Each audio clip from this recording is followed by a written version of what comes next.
Oke, baik, terima kasih. Ya, jadi di sini saya coba share outline pada hari ini. Saya akan coba berbagi beberapa case study di NLP.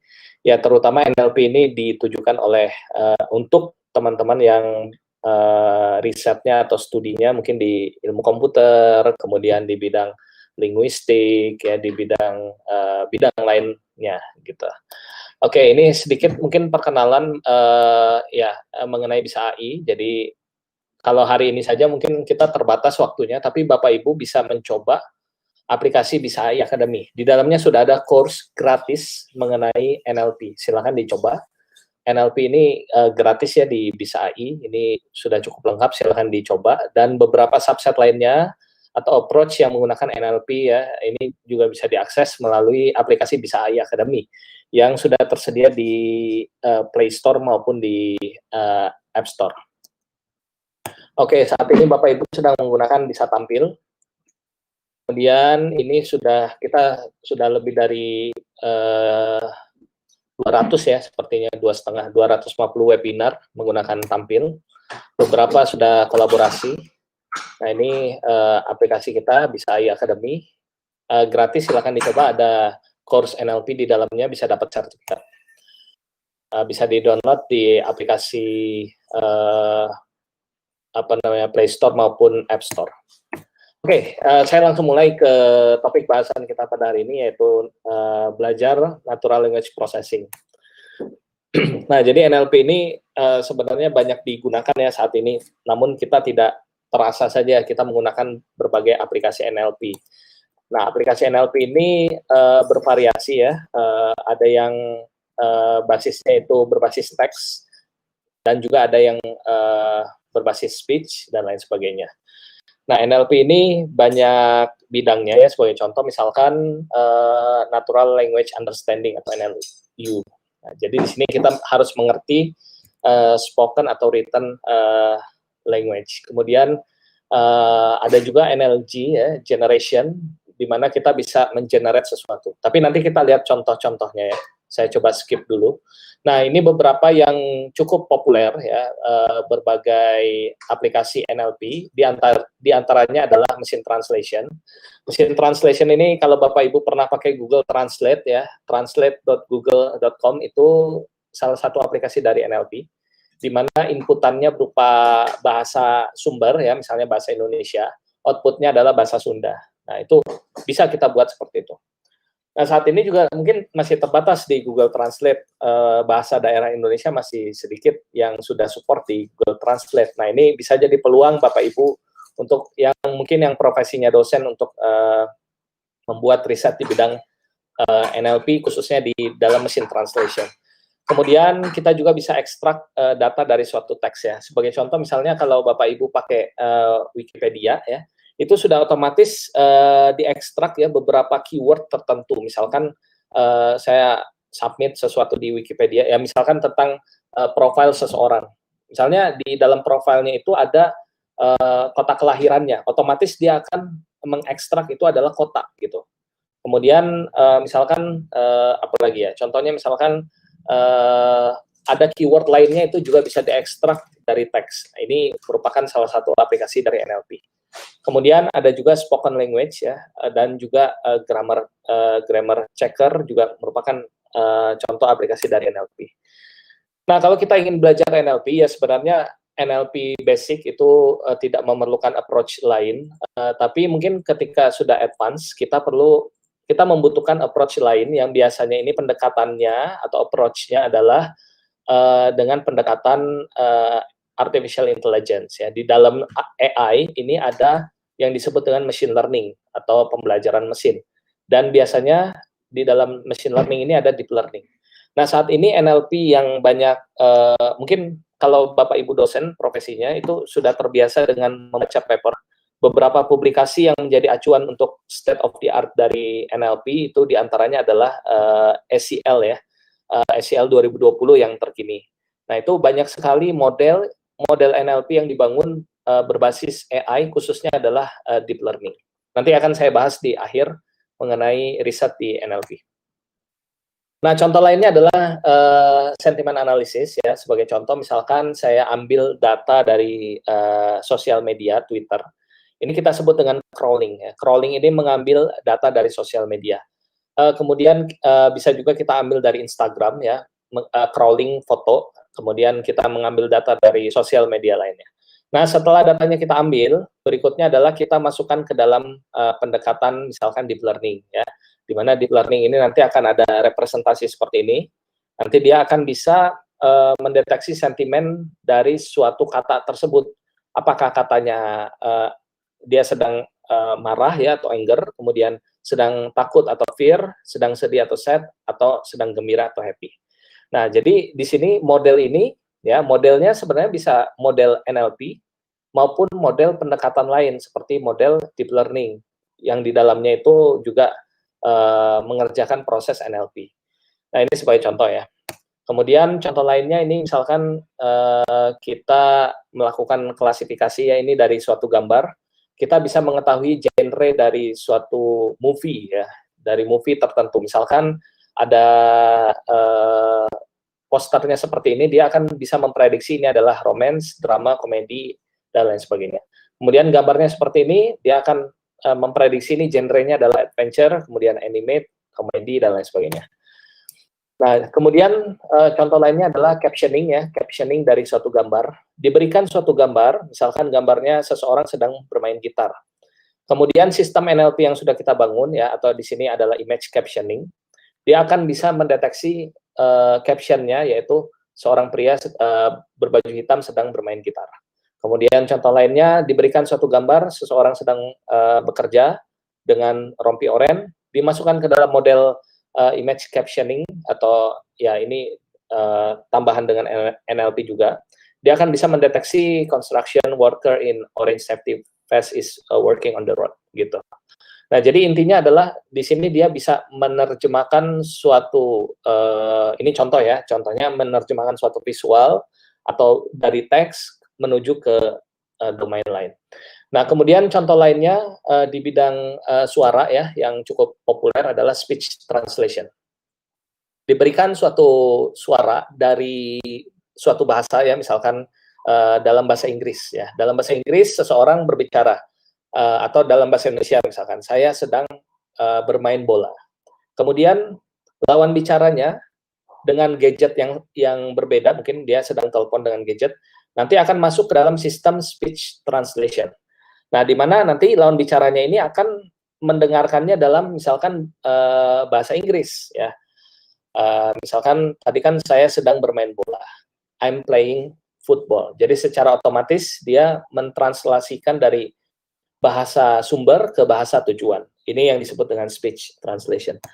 Nah, bagaimana speech translation ini bekerja? Sebenarnya di dalamnya ada 3 bidang terkait. Yang pertama adalah speech recognition, mendeteksi suatu ucapan. Kemudian setelah dideteksi ya, automatic speech recognition ya, ASR, jadi mendeteksi suatu suara, mengubahnya menjadi teks ya. Nah, setelah jadi teks, dia akan masuk ke dalam sistem machine translation. Teks yang tadi diterjemahkan dari suara, misalkan contohnya saya sedang bermain bola, akan diterjemahkan dengan machine translation menuju bahasa Inggris, I'm playing a football, gitu. Nah, kemudian setelah jadi bahasa Inggris, akan dilakukan sintesis ya, dengan speech synthesis, itu akan diubah lagi menjadi suara. Nah, jadi ada 3 sistem yang berbeda di sini. Ada yang disebut dengan automatic speech recognition atau ASR, ada machine translation, dan ada terakhir sintesis. Oke, nanti akan saya bahas detailnya di belakang, masih panjang. Oke, jadi pada webinar kali ini, saya coba fokuskan pada memulai NLP-nya ini langsung ke deep learning. Jadi kalau untuk basic banget NLP, nanti kita akan coba buat webinar lainnya. Ini kita akan fokus pada penggunaan model deep learning untuk NLP ya, seperti itu.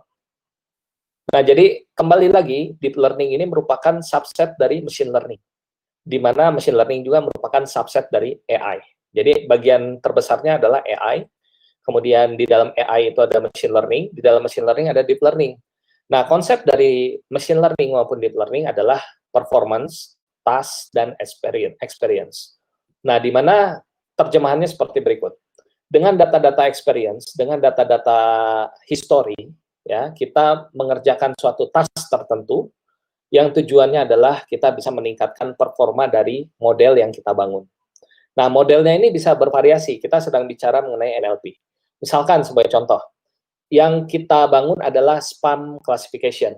Diberikan suatu teks, maka dia akan bisa mengkategorikan ini spam atau bukan spam gitu. Diberikan suatu teks, dia bisa mengkategorikan ini spam atau bukan spam. Caranya bagaimana? Balik lagi ke konsepnya machine learning. Dengan data experience-nya adalah data-data history yang sudah berhasil diidentifikasi ini spam, ini not spam gitu. Kemudian dengan data experience, kita bangun task-nya adalah membuat spam classification. Misalkan dengan model text analis ya. Ya bisa ya seperti itu dengan NLP. Kemudian setelah task-nya kita definisikan, kita bentuk modelnya ya. Ini bisa dengan bantuan bahasa pemrograman Python atau dengan MATLAB juga bisa, dengan Java juga bisa ya, jadi tergantung Bapak Ibu. Setelah kita bangun task-nya dengan kita bangun modelnya dengan programming tergantung Bapak Ibu pilih. Berikutnya adalah kita lakukan evaluasi. Ya, jadi tujuannya adalah untuk meningkatkan performanya. Nah, inilah tujuan dari NLP seperti itu. Tujuan dari machine learning. Ada yang terkini adalah deep learning ya. Deep learning ini berdasarkan papernya Hinton tahun 2014. Deep learning ini arsitekturnya berbasis neural network yang merupakan bagian dari machine learning. Nah, namun di sini arsitekturnya lebih mendalam atau deep architecture ya. Dia lebih mendalam, dia lebih banyak neuron di dalamnya, lebih banyak layernya dan lain sebagainya. Nanti akan kita bahas ya. Nah, jadi karena webinar ini kita fokus pada pemanfaatan teknologi machine learning atau deep learning untuk kasus NLP, mungkin sedikit saya jabarkan ini beberapa aplikasi dari machine learning ya. Jadi machine learning mungkin yang kaitannya dengan NLP, misalkan contohnya adalah political campaign. Ya, kita bisa ngambil data dari sosial media, dari Twitter, dari Instagram, dari Facebook, dari sosmed lainnya. Kita crawling, setelah kita crawling kita analisis ya, bisa analisis mood-nya, bisa analisis sentimennya dan lain sebagainya. Nah, ini juga melibatkan NLP di dalamnya. Kemudian contoh lainnya misalkan tadi di bidang suara atau musik, diberikan suatu musik, dia bisa mendeteksi genre-nya. Apakah rock, pop, jazz dan lain sebagainya. Nah, di sini banyak yang menggunakan pendekatan machine learning. Kenapa? Nanti terjawab dengan sendirinya kenapa dengan machine learning ya. Jadi konsep machine learning yang harus kita pahami tadi ada performa, ada task, dan ada data experience. Dengan data experience atau data history, kita bisa membentuk suatu model dengan task-nya tertentu. Tujuannya adalah meningkatkan performa dari model itu. Kalau task-nya tadi spam classification, mendeteksi adanya spam, maka kita butuh datanya teks. Ya, teksnya dari mana? Dari email seperti itu. Kalau kasusnya adalah mendeteksi genre musik, ya, genre musik bisa didapatkan dari mana? Ya, misalkan kita ambil datanya dari perpustakaan dan lain sebagainya. Nah, kemudian data musik ini kita ubah ke dalam bentuk lainnya, nanti akan saya bahas di sini. Kemudian kita buat model yang dapat mendeteksi ini genrenya apa musiknya, dan sebagainya. Oke, jadi sebenarnya NLP ini banyak sekali domain-domain di dalamnya, tapi mungkin saya coba secara general ya. Pertama saya akan bahas mengenai teks, nanti speech dan juga domain lainnya. Oke, teks. Nah, ini biasanya kita membutuhkan sumber data untuk mengerjakan kerjaan-kerjaan di NLP. Yang paling mudah adalah kita memanfaatkan sosial media Twitter. Ya, Twitter ini API-nya open ya, jadi Bapak Ibu bisa menggunakan beberapa source code yang ada di internet. Yang tujuannya adalah kita mendapatkan data Twitter dengan kategori tertentu. Ya, sebagai contoh misalkan kasusnya saya ingin melakukan misalkan mengidentifikasi lebih populer antara misalkan musik pop dengan musik jazz gitu. Nah, dari mana saya bisa identifikasi? Dari data sosial media, misalkan dari Twitter, bisa kita ambil datanya. Setelah datanya diambil, kita bentuk modelnya, ya, dan sebagainya. Nanti akan saya jabarkan. Oke, di sini yang pertama kita bahas mengenai teks ya. Jadi teks ini ada yang disebut dengan text mining. Mining di sini artinya menggali suatu pola tertentu. Prosesnya seperti berikut. Datanya kita kumpulkan atau data gathering, text gathering, ya, dengan data Twitter, dengan data dari email, dengan data teks lain. Kemudian kita pre-processing. Kenapa perlu pre-processing? Karena data yang dikumpulkan belum tentu bisa dibaca atau readable, sehingga perlu kita lakukan pre-processing. Setelah kita lakukan pre-processing, bisa kita lakukan mining di sini dengan model-model tertentu. Misalkan kalau dengan pendekatan machine learning, kita bisa menggunakan misalkan model decision tree, naive Bayes, SVM, neural network, dan lain sebagainya. Nah, setelah kita lakukan, kita buat modelnya, kemudian kita latih, ya, kita latih data-datanya, jadilah model yang dapat memprediksi sesuatu, ya, seperti itu. Oke, baik. Di sini ada banyak sekali tools-tools di NLP ya, khususnya untuk teks ya. Misalkan data yang kita kumpulkan itu belum bersih, perlu kita lakukan pembersihan data. Misalkan sebagai contoh, setelah datanya dikumpulkan, kita perlu melakukan text parsing. Di mana text parsing ini ada banyak sekali. Ada yang disebut dengan stemming. Ya, stemming ini adalah mengubah suatu kata menjadi saya, kamu, dan, yang, dan lain sebagainya. Itu tidak diperlukan karena tidak apa namanya, konteksnya yang perlu kita dapatkan gitu. Dan kata-kata yang tidak sering muncul harus kita buang juga karena biasanya tidak relevan dengan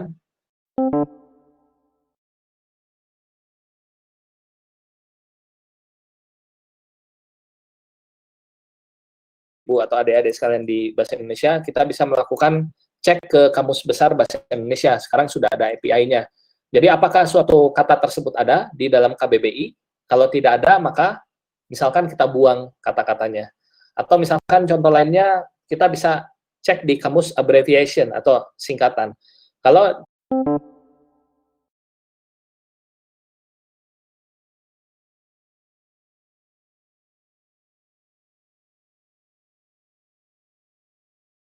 kemudian kita juga bisa melakukan filtering ya. Tadi sudah saya jelaskan ada stop word ya. Ini juga bisa masuk di filtering. Di mana kita mendefinisikan beberapa kata yang tidak diperlukan di korpus kita sehingga kita lakukan filter, kita hapus. Atau irrelevan ya, kata-kata yang tidak relevan dengan korpus kita hapus ya, seperti itu. Kemudian kita bisa lakukan text mining di dalamnya ya. Text mining ini ada banyak sekali tekniknya. Yang paling mudah dilakukan misalkan dengan klasifikasi atau clustering. Oke, ini sebagai contoh beberapa teknik yang umum digunakan di text processing. Di antaranya ada text feature extraction ya. Teks ini sebenarnya tidak bisa dibaca oleh komputer, karena komputer hanya bisa membaca angka. Nah, apa yang harus dilakukan? Yang dilakukan adalah mengubah teks-teks ini menjadi angka. Bagaimana caranya? Lakukan teknik text feature extraction. Kita lakukan ekstraksi fitur-fitur yang ada di dalam teks ya. Bisa kita ubah, misalkan kalau fitur extraction yang sudah digunakan dari dulu, misalkan dengan TF IDF ya, term frequency dan inverted ya. TF IDF bisa kita manfaatkan untuk melakukan ekstraksi fitur teks ya. Atau sekarang bisa kita menggunakan word embedding.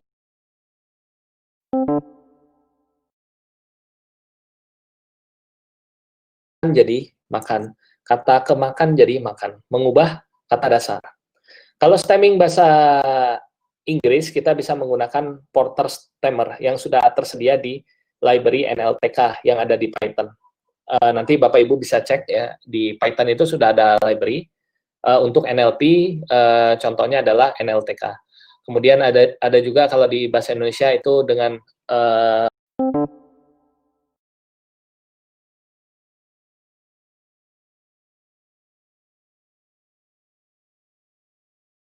berdasarkan ada most frequent word dan least frequent word itu perlu kita hapus. Ya.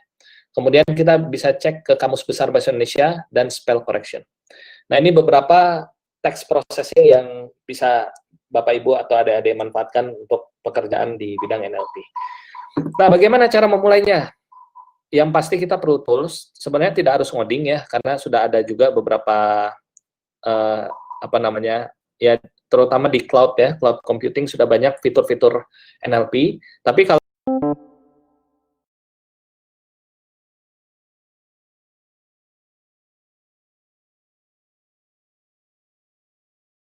kasus ya, misalkan sebagai contoh, misalkan memisahkan data yang kita peroleh menjadi data latih dan data testing. Data latih ini tujuannya adalah tadi kan sebagai prinsipnya machine learning, ada model yang dilatih. Nah, install ya dan running di atas TensorFlow ya. Jadi Keras ini sebenarnya running di atas TensorFlow.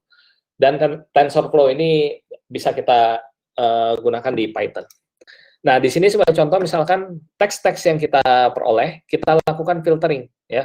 Filtering kita buang beberapa kata atau beberapa simbol yang tidak diperlukan. Kemudian kita lakukan juga indexing, ya, dan lain sebagainya. Nah, di sini ada juga library yang cukup terkenal di Python, yaitu NLTK. Ini dapat dimanfaatkan untuk Natural Language Processing Task ya. NLTK singkatan dari Natural Language Toolkit. Jadi di sini sebagai contoh, misalkan saya coba download tokenizernya. Tokenizer ini adalah memisahkan kalimat menjadi kata. Karena di NLP kita wajib ya memisahkan suatu kalimat ini menjadi kata. Tujuannya apa? Nanti kita lakukan pemodelan di sana. Ya.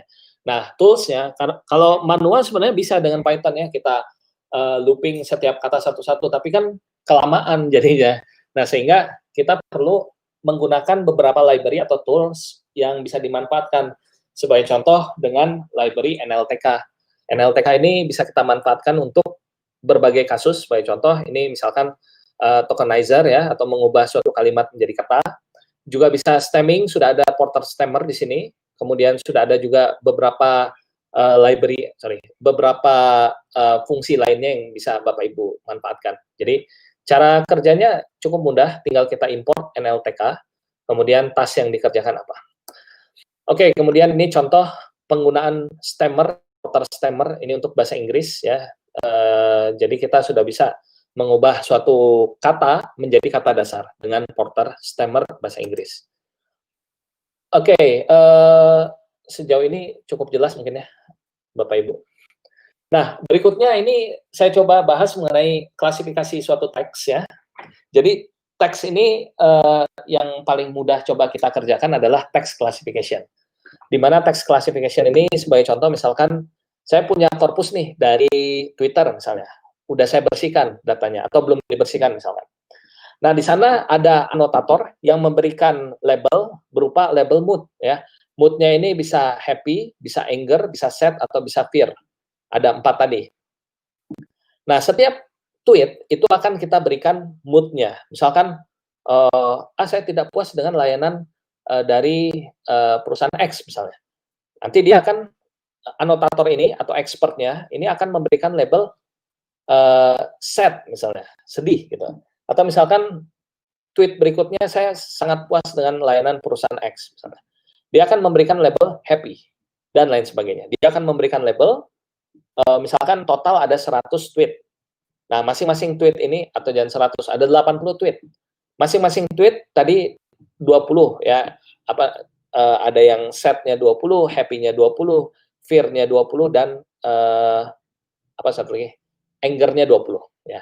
Nah, setelah datanya kita kumpulkan, kita perlu melakukan pre-processing data. Oh ya, sebelumnya mungkin saya jelaskan dulu. Tujuannya apa? Tujuannya adalah kita membentuk suatu model yang kedepannya bisa menerima input berupa teks dan menghasilkan output berupa emosi dari teks tersebut. Jelas ya? Saya ulangi ya. Jadi tujuan kita mengumpulkan data tadi apa? Tujuannya adalah membentuk model yang bisa menerima input berupa teks dari Twitter teksnya dan dapat memprediksi mood dari teks itu apa? Apakah anger, apakah sad, apakah fear, atau apakah happy? Seperti itu.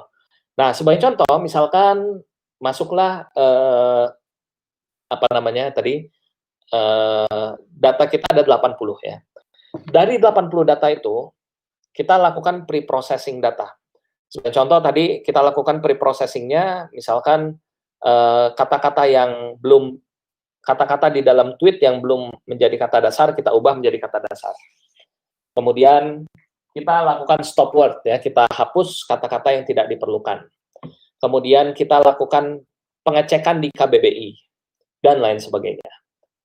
Nah, sehingga hasilnya adalah tweet yang sudah bersih sekarang.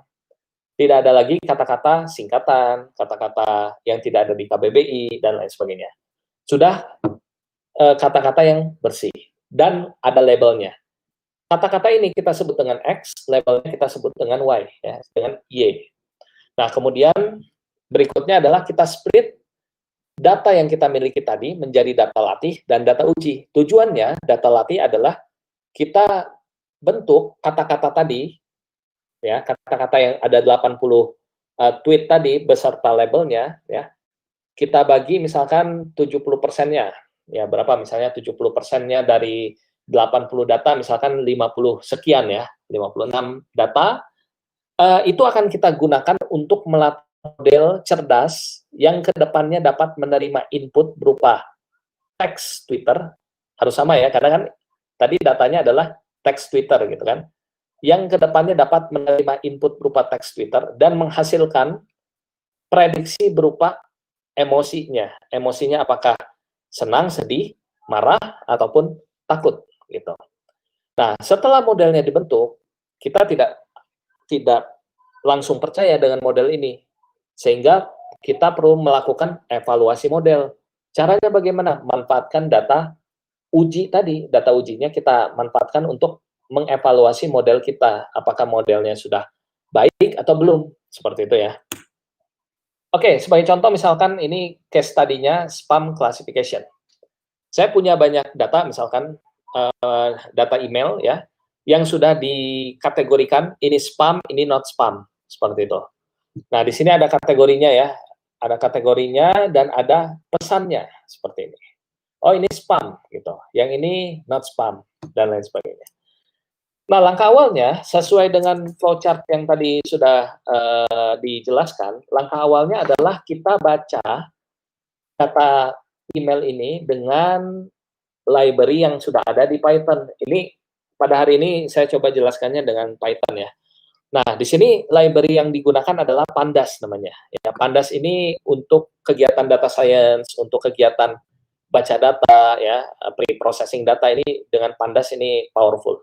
Nah, langkah awalnya adalah kita baca data email tadi, ya, yang sudah ada teksnya dan labelnya. Labelnya tadi apakah ini spam, not spam, gitu. Kita baca dengan library Pandas, ya. Pandasnya kita baca, ya, karena dengan Pandas ini kita panggil fungsi namanya read CSV. Kita baca file CSV namanya spam.csv. Nah, setelah kita baca, berikutnya adalah kita coba kategorikan. Kalau misalkan dalam teks tersebut labelnya spam, maka kita tulis dari field-nya kategori itu adalah 1. Sementara kalau dia not spam itu adalah 0. Seperti itu. Kemudian berikutnya adalah kita coba, tadi sampai mana ya? Oke, kita coba hapus beberapa data yang tidak diperlukan ya. Atau misalkan kita jadikan lower ya. Lower ini semuanya kalimatnya ini misalkan masih ada go, G-nya besar. Ini kita jadikan lower semua seperti itu. Nah, kemudian teks yang sudah dibaca, langkah berikutnya adalah kita lakukan tokenize ya. Tokenize ini adalah mengubah suatu kalimat menjadi kata-kata. Misalkan tadi contohnya go until ya. Go until itu kan kalimat ya. Kita ubah menjadi token. Token ini masing-masing katanya jadi go, until seperti itu. Nah, setelah kita baca dengan library NLTK ya, dengan fungsi word tokenize, langkah berikutnya adalah kita berikan stemming ya di sini, stemming. Nah, setelah berikan stemming, langkah berikutnya adalah kita jadikan fitur, ya. Di sini fitur ini adalah representasi dari teks. Kita lihat lagi di sini. Nah, data yang dibaca untuk masuk ke dalam pendekatan machine learning ataupun deep learning perlu kita ubah menjadi suatu fitur. Fitur ini adalah representasi dari teks. Kenapa harus fitur? Karena teks nggak bisa dibaca oleh komputer. Yang bisa dibaca hanya numeric, ya. Sehingga perlu kita jadikan fitur. Nah, di sini fitur yang digunakan adalah count factorizer, ya, di sini. Nah, setelah kita ubah menjadi bentuk fitur, langkah berikutnya adalah kita masukkan ke dalam fungsi trend test split, di mana di sini kita pisahkan data latih dan data uji, ya. Data latihnya tadi berapa? 70% dan data ujinya 30%. Sehingga 70% data latih ini akan kita masukkan ke dalam neural network gitu, atau kita masukkan ke dalam machine learning, ya. Nah, di mana di sini algoritma machine learning-nya adalah naive Bayes. Ini sudah tersedia Bapak Ibu di dalam library-nya Python, yaitu scikit-learn. Sudah ada fungsi naive Bayes. Bayangkan kalau misalkan, mungkin sedikit ya cerita, model machine learning ini cukup berat mungkin ya kalau kita ngoding sendiri, nah sehingga kita butuh library mungkin. Nah, di sini kita tinggal panggil saja library-nya seperti ini. Oke, ini sebagai contoh lainnya, ya. Di sini saya punya text review, ya, dari e-commerce. Ini saya ambil dari Kaggle datanya. Kaggle ini salah satu website yang dapat digunakan untuk, apa namanya, mencari data-data ya untuk latihan kita, ya, dan lain-lain. Silakan dicari Kaggle, ya, kaggle.com. Nah, kalau kita lihat di sini, saya punya data mengenai Women's E-commerce review, ya. Nah, di sini ada beberapa review dari pembeli, kemudian sudah dikategorikan ini nama reviewnya mengenai apa. Misalnya yang kedua ini mengenai dress, kemudian yang keempat mengenai pants, dan lain-lain, ya, seperti itu. Nah, sama seperti yang tadi, ini kan tasnya masih klasifikasi suatu teks, ya. Nah, di sini kalau kita lihat, sama, kita baca dengan, library namanya Pandas, ya. Kemudian setelah kita baca, kemudian kita lakukan pre-processing, kita hapus-hapus data yang tidak diperlukan, kemudian kita ubah jadi fitur, setelah jadi fitur, kita split datanya menjadi data latih dan data uji, kemudian data latih kita masukkan ke dalam, machine learning-nya, ya. Di sini adalah naive Bayes, ya. Kemudian setelah kita latih, jadilah model yang siap memprediksi tadi apa kasusnya adalah nah ini review e-commerce, ya. Dia akan memprediksi nama kelasnya apakah dress, pants, blues, dan lain sebagainya, given suatu text review. Nah, jadi kedepannya setelah kita membuat model ini, harapannya model ini bisa ditanamkan di dalam sistem kita. Sehingga kalau ada review baru, ya misalkan ada review baru nih, dia akan bisa memprediksi ini masuknya ke kelas apa? Apakah kelas tadi apa dress, apakah kelas pants, apakah kelas blues, dan lain sebagainya. Seperti itu ya Bapak Ibu, ya, di public chat, ya. Oke, saya jawab dulu ya sedikit ini. Text mining ada standar berapa banyak data yang harus digunakan. Oke, standarnya sebenarnya kita bisa acuan dari paper, ya, publikasi, maupun kita coba-coba, ya, seperti itu. Jadi acuannya sebenarnya tergantung Bapak Ibu. Kalau saya sih biasanya tidak ada acuan. Kita kan eksperimen base, ya. Kemudian contohnya misalkan dari data Twitter, apakah harus 1 tahun terakhir atau seperti apa? Nah, ini kalau saya lihat ini sebenarnya tidak harus 1 tahun terakhir, kan kita juga bisa mengumpulkan data bukan hanya dari satu source, ya, bisa dari sosial media manapun. Nah, kalau ingin 1 tahun terakhir, berarti mesinnya harus jalan terus. Itu terlalu lama risetnya nanti. Nah, jadi kalau saran saya, kita kan bisa hitung mundur, ya, maksudnya crawling-nya 7 hari ke belakang, ya, atau 1 bulan, kalau 1 tahun mungkin terlalu lama. Kemudian untuk crawling data Twitter lebih baik menggunakan penggalan kata atau hashtag. Ya, ini banyak referensi, Pak Martin. Jadi ada, kalau saya lihat ada penelitiannya dari Alvina, itu penggalan dengan hashtag ini bisa memperkaya dari performa kita gitu. Kemudian penggalan kata juga bisa kita kelola. Jadi sebenarnya acuannya dari mana itu yang penting. Kemudian pada text mining setelah collect data kita harus parsing, filtering dan sebagainya. Banyak sekali kasus typo misalnya collect data dari Twitter. Apakah seperti itu ada solusinya? Nah ya ini jadi kan banyak peneliti yang mengeluarkan beberapa publikasi terkait parsing data ya, kemudian filtering dan lain sebagainya. Ini bisa jadi acuan. Nanti di akhir saya akan coba share sedikit paper yang terkini yang saya baca, ada beberapa paper terkait ini. Untuk dataset kolom yang teks, gimana kita lakukan pre-processing agar kita dapat lakukan prediksi? Oh ya, ini tinggal kita ambil aja Pak Edi.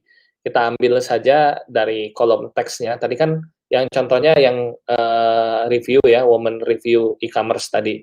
Nah, kita ambil yang field text review-nya, setelah kita ambil, kemudian kita lakukan pre-processing teks di sana, di dalamnya, seperti itu. Terima kasih. Jadi untuk model tadi kan contohnya naik bias, kalau sekarang lebih banyaknya model deep learning ya, seperti LSTM, CNN, ya itu bisa kita manfaatkan untuk pemodelan berbasis machine learning untuk kasus-kasus di NLP.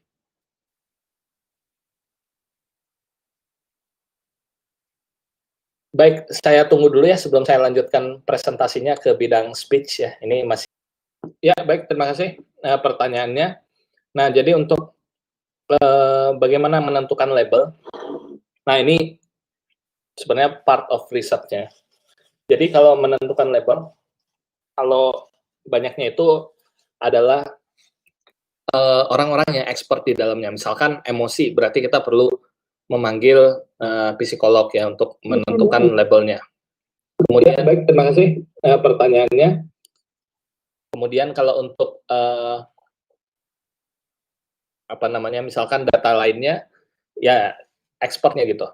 Nah, bagaimana kalau bukan expert gitu yang menentukan?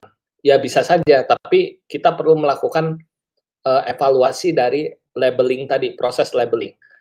Nah, ini biasanya kita menggunakan kappa ya, kappa score. Nah, dengan kappa score ini kita bisa mengukur agreement di antara beberapa anotator. Ya, jadi mungkin saya share sedikit ya mengenai kappa. Ya, ini ada yang disebut dengan teknik kappa score ya. Jadi kappa score ini misalkan ada 2 orang anotator ya, di mana labelnya hanya 2, misalnya ini spam, not spam. Nah, kedua anotator tersebut masing-masing mengerjakan labeling misalnya semua datanya. Nah, misalkan anotator yang pertama kita sebut dengan A, dia mengatakan ini spam gitu. Ada berapa banyak ya. Kemudian anotator yang kedua dia mengatakan ini spam, ada berapa banyak. Nanti akan bersinggungan ya di sini. Nah, jadi kappa score ini tujuannya adalah mengukur agreement di antara 2 anotator atau lebih yang memberikan pelabelan terhadap data kita itu dengan kappa score ya. Jadi bisa dengan teknik kappa score ini. Oke, seperti itu ya Pak Saiful. Oke, satu terakhir mungkin, bagaimana kita mengetahui jumlah token dari kalimat yang berbeda-beda? Padahal sudah diinisialisasikan jumlah katanya. Oh iya, yang tadi saya sebutkan, kita menentukan most frequent dan least frequent word-nya. Nah, jadi misalkan most frequent itu kan sebenarnya tidak perlu menjadi tidak perlu kita libatkan, nah sehingga kita perlu menggunakan teknik ini. Most frequent itu kita hapus semua, sehingga nanti dia tidak ada, misalnya maksimumnya 50.000, dia tidak akan lebih gitu. Most frequent-nya kita hapus, seperti itu ya mungkin Pak Eka. Oke, baik, saya coba lanjut kembali ya untuk presentasinya. Yang lain mungkin boleh nanti di public chat aja, nanti saya coba jawab. Ya, baik, berikutnya kita masuk ke domain speech ya, atau suara. Tapi ini mungkin terbatas ya untuk suara, karena cukup banyak, jadi mungkin yang basic banget. Nah, di sini ada yang disebut dengan fitur akustik ya, fitur suara. Nah, di sini biasanya dibagi menjadi dua, ada yang disebut dengan low level fitur dan ada yang disebut dengan high level fitur. Low level fitur di antaranya zero crossing rate, bandwidth, spectral coefficient, energi, root mean square energi dan lain sebagainya. Ini biasanya merepresentasikan satu domain. Satu domain di sini bisa jadi frekuensi ataupun time atau waktu ya. Nah, bisa juga menggunakan high level fitur ya. Di sini ada MFCC, spektrogram, chroma fitur dan lain sebagainya. Nah, jadi intinya seperti ini. Kalau tadi teks, kita kan merepresentasikan teksnya ini dapat menggunakan beberapa teknik seperti TF-IDF ataupun back of word ataupun word embedding dan lain sebagainya untuk mengubah teks ini menjadi fitur yang dapat dikenali oleh komputer. Nah, bagaimana kalau suara? Suara juga sama, nggak bisa langsung dikenali komputer. Sehingga kita perlu mengubahnya menjadi suatu bentuk lain yang disebut dengan fitur suara, fitur akustik. Jelas ya Bapak Ibu ya? Nah, sehingga kita perlu mengubah yang sebelumnya ini misalkan rekaman .mp3 ya atau .wav ya atau suara lainnya kita ubah ke dalam bentuk lain yang lebih dikenal oleh komputer yaitu akustik fitur.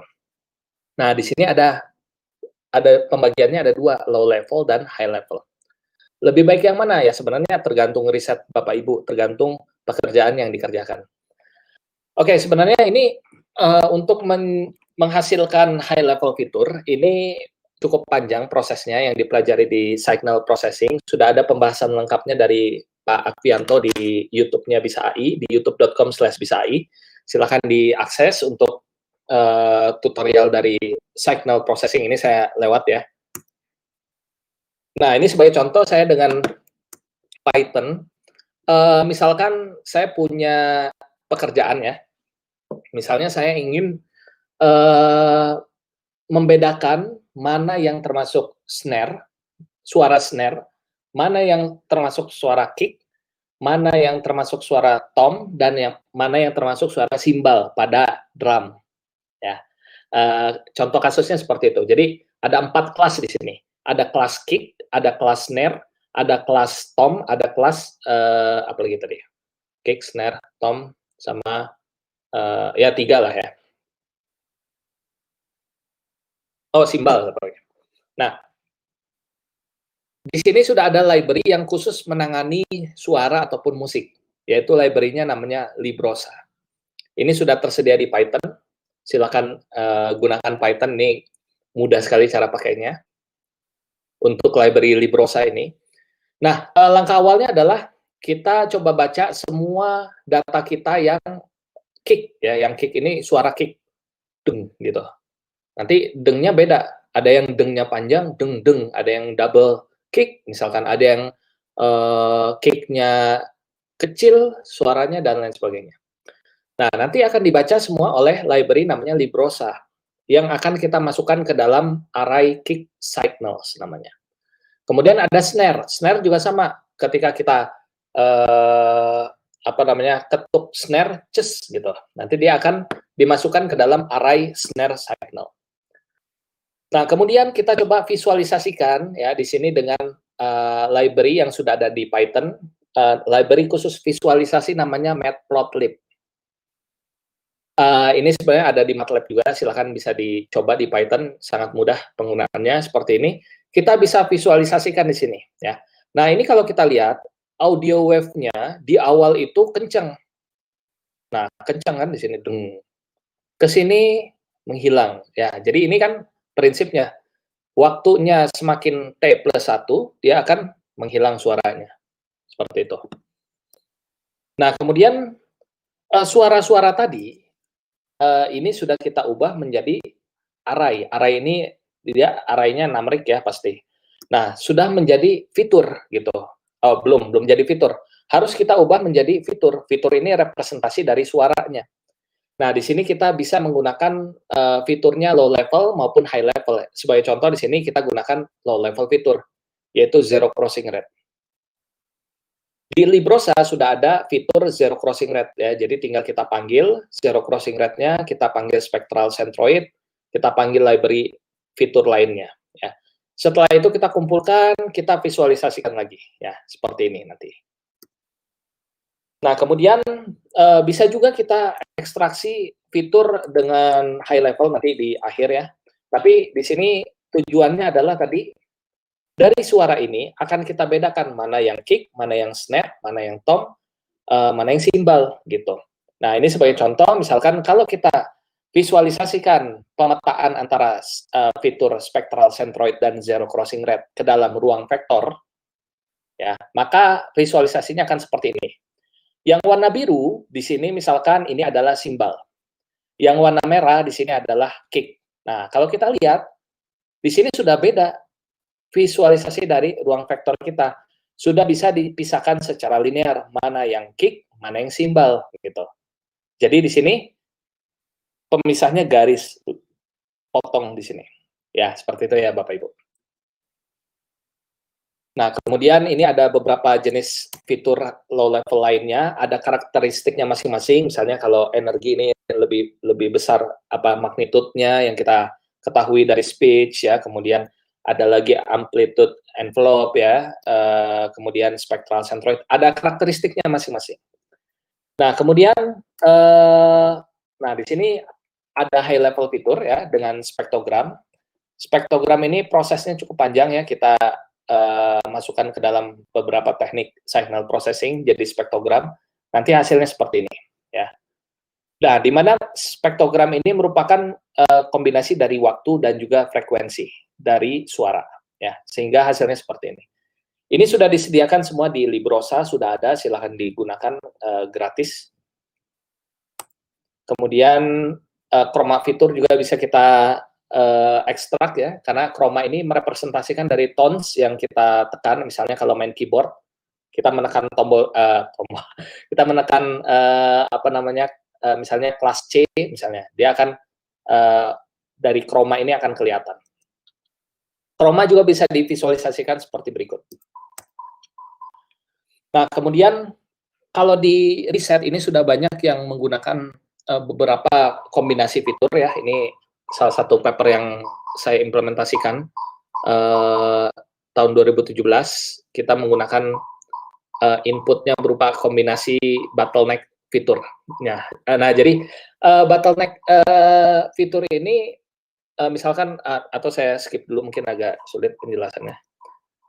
Kemudian, nah kita coba mulai, kalau ingin memulai pengerjaan di bidang speech, kita coba mulai membaca paper di bidang speech. Ini ada rekomendasi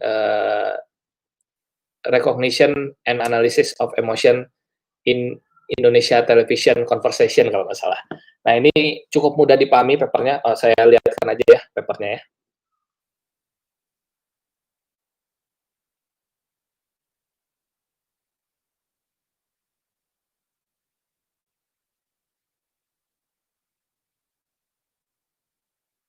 Nah, ini sebagai contoh mendeteksi emosi ya dari suatu percakapan ya. Di sini caranya hampir sama seperti text classification tadi. Kita punya data suara. Data suaranya kita kasih label emosi, ada fear, ada anger, ada sad, ada happy. Kemudian dari data suara itu kita lakukan fitur extraction. Kemudian ada fitur scaling ya, kita ubah menjadi suatu range tertentu. Kemudian kita latih dengan model machine learning ya. Kemudian kita evaluasi seperti itu. Jadi sama cara pengerjaannya. Nah, nanti hasilnya ini kita tampilkan dalam convolution matrix ya. Ternyata ini hasilnya seperti ini ya, convolution matrixnya. Nah, kalau sudah diagonal matrix tipenya, ini artinya model yang dihasilkan cukup baik ya. Oke, saya lanjut kembali. Nah, berikutnya ini pekerjaan saya di 2018, pengenalan genre musik ya, atau pengenalan mood dan juga tahun dari suatu musik ya. Diberikan suatu audio ya, misalkan ada audionya, ada 1000 audio. Per 200 audio itu tahun per 10 tahun ya. Jadi 200 audio tahun 70, 200 audio tahun 80, 200 audio tahun 2010 ke atas gitu. Total ada 1000 audio. Oke, saya coba cek papernya ada nggak ya? Oh, papernya belum saya. Oke. Nah, kemudian langkahnya sama.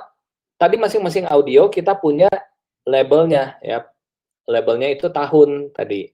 Nah, dari audio tadi kita sesuai flowchart yang tadi sudah saya jelaskan.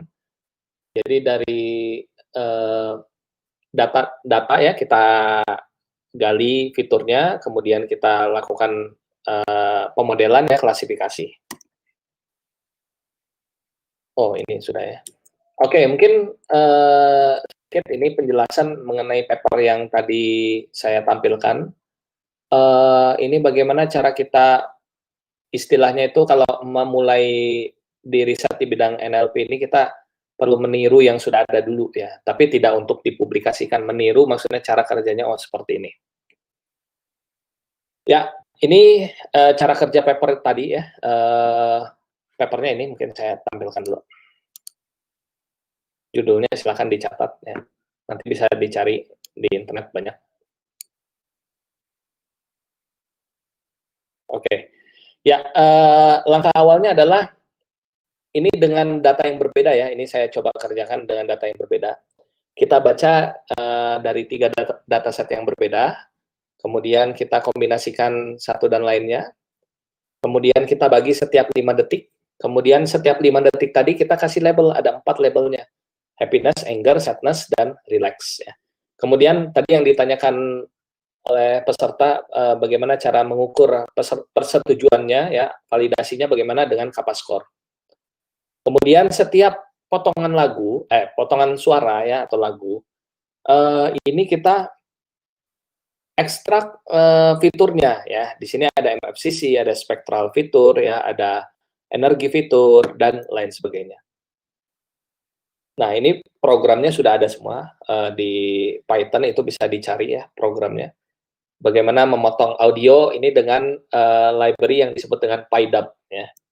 Kemudian setelah dipotong, kita melakukan pelabelan dataset ya. Kita lakukan teknik Kappa-score juga sudah ada di Python. Kemudian kita lakukan fitur extraction, kita bentuk sebagai data tabular seperti ini.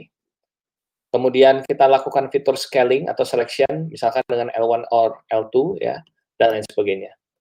Kemudian kita bentuk modelnya. Nah, modelnya ini bisa dengan neural network, SVM, decision tree, dan lain sebagainya. Kemudian kita lakukan evaluasi. Ya, jadi seperti itu untuk kasus di bidang speech untuk dasarnya.